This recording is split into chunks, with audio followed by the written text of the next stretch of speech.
กวงฟุ้นไหลมาหอดซุ้มเฮา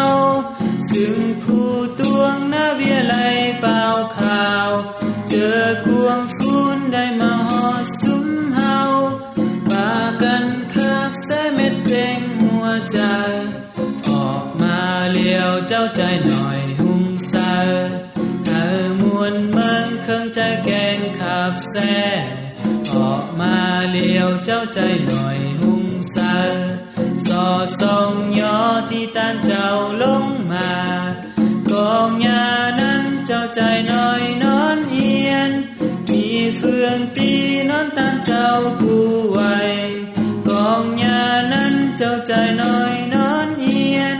ตานเจ้านั้นยังยองเพียงเฮาออกมาเลี้ยวเจ้าใจหน่อยหุ่งเซอเธอมวนเมืองเครื่องจะแกงขับแซ่ออกมาเลี้ยวเจ้าใจหน่อยหุ่งเซอสอส่องย่อที่ตานเจ้าลงมากวงหอญาตานเจ้านอนเตียงอ่านแกงเต็มไปด้วยความสุขมวลเมืองกวงหอญาตานเจ้านอนเตียงอ่านเสื่องใดหักความจึกยาเขียนหลวง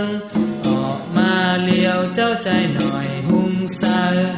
สอส่องย่อที่ตานเจ้าลง